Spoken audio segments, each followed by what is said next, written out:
Coffee అడిగి ఎంతసేపు అయింది సుమతి? నిన్నే. వినపడిందా? అని హాల్లో పేపర్ చదువుతూ భార్యని పిలుస్తున్నాడు రాఘవరావు. భర్త పిలుపుతో వంటగది నుండి మీకు రోజూ రెండుసార్లు కాఫీ తాగడం బాగా అలవాటైపోయింది. అది కూడా ఒక్క క్షణం ఆలస్యమైనా ఆగరు అంటూ కాఫీ కలుపుకుంటూ వచ్చి భర్తకి అందించింది సుమతి. తిరిగి వంటగదిలోనికి వెళ్ళబోతుండగా కాలింగ్ బెల్ మోగింది.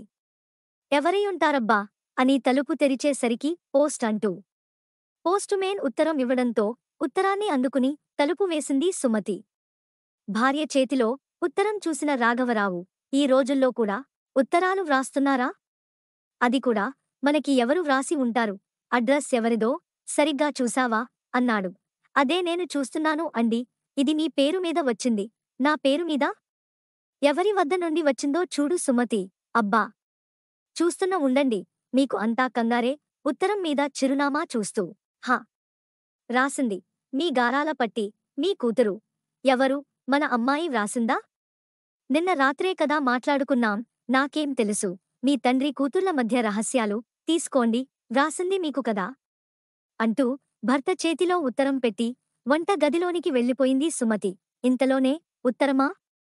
నిన్న రాత్రి ఫోన్లో మాట్లాడినప్పుడు ఉత్తరం విషయమే చెప్పలేదు అమ్మాయి. అసలు విషయం ఏమయ్యి ఉంటుందబ్బా అనుకుంటూ రకరకాల ఆలోచనలతో ఉత్తరం తెరిచి ఆత్రంగా చదవసాగాడు రాఘవరావు.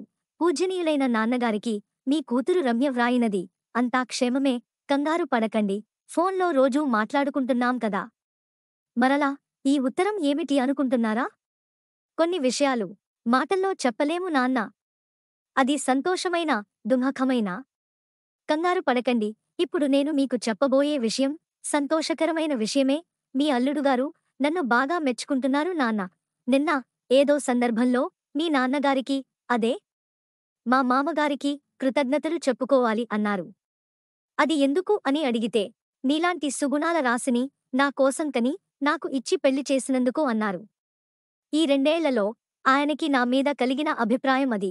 ఈ రోజులలో ఆడపిల్లలలో ఇన్ని సుగుణాలు ఉన్నాయి అంటే అది ఖచ్చితంగా తండ్రి పెంపకం వల్లనే సాధ్యమవుతుంది అంటూ మన ఇద్దరినీ మెచ్చుకున్నారు నాన్న.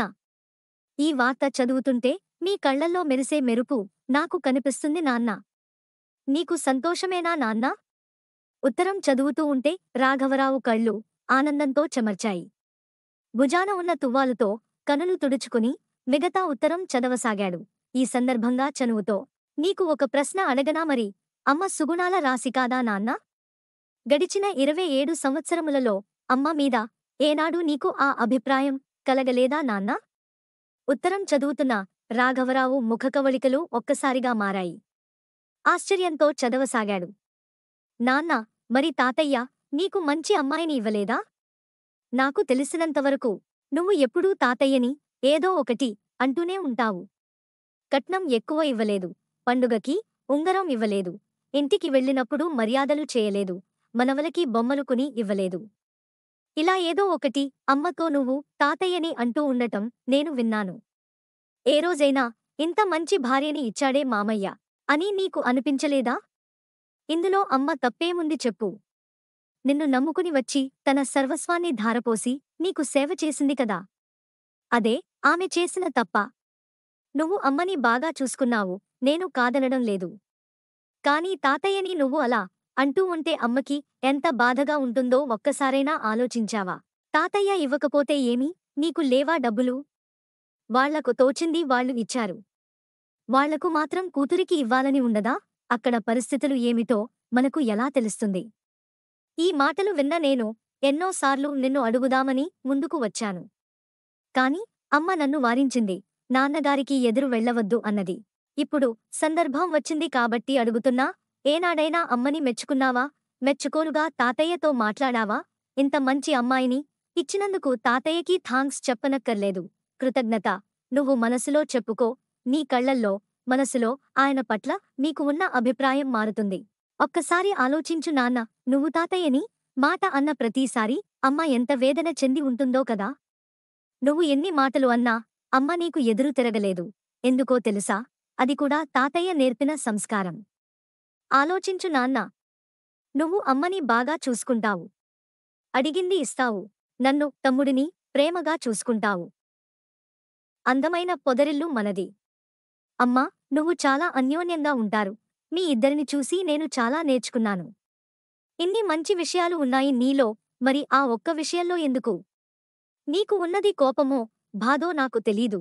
నువ్వు తాతయ్య నుండి ఏమి ఆశిస్తున్నావో తెలియదు. కానీ నీలో మార్పు రావాలి. నువ్వు తాతయ్య నుండి ఏమి ఆశిస్తున్నావో అవి మొదట నువ్వు ఇచ్చి చూడు, నీకే తిరిగి వస్తాయి. మార్పు మీ ఇద్దరిలో వస్తుంది. నేను ఇలానే ఉంటాను అని గిరి గీసుకుని కూర్చోకూడదు.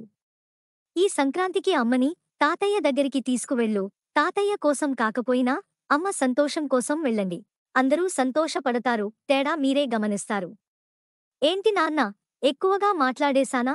సోరీ నాన్నా. ఎప్పటినుండో చెప్పాలనుకుంటున్నాను, ఇప్పుడు చెప్పేశాను. ఉంటాను నాన్నా. మీ అల్లుడుగారు వచ్చే టైం అయింది. అమ్మని అడిగానని చెప్పండి. బాయ్ నాన్నా. మీ ఆరోగ్యం జాగ్రత్త. ఉత్తరం చదువుతున్న రాఘవరావుకి కళ్ళనీళ్లు ఆగడం లేదు. ఆలోచనలో పడ్డాడు. వయసులో చిన్నదైన కూతురు ఎంత మంచి విషయాన్ని చెప్పింది అని లోలోపలే మెచ్చుకున్నాడు. తాను చేసిన తప్పును తెలుసుకోసాగాడు. కూతురు చెప్పింది నిజమే కదా, సుగుణాల రాశి అయిన భార్యని ఇచ్చింది తన మావగారే కదా. ఇలా చాలా సమయం ఆలోచనలో గడిపాడు. ఇంతకీ మీ గారాల పట్టి ఏమి రాసింది అంటూ హాల్లోకి వచ్చి అడిగిన సుమతి పిలుపుతో ఉలిక్కిపడ్డాడు రాఘవరావు. మా తండ్రి కూతుళ్ల మధ్య చాలా ఉంటాయి, అవన్నీ నీకు ఎందుకు అంటూ భార్య ఎక్కడ ఉత్తరం చదువుతుందో అనుకుని మడిచి జేబులో పెట్టుకున్నాడు.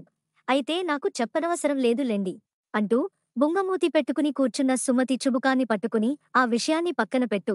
ఇప్పుడు నేను ఒక విషయం చెబుతాను విను అంటూ రాఘవరావు సుమతి కళ్లల్లోకి చూస్తూ, ఈసారి సంక్రాంతికి మన అమ్మాయి, అల్లుడు సింగపూర్ వెళ్తున్నారు అంట. మీ నాన్నగారి ఇంటికి, అదే మామగారి ఇంటికి.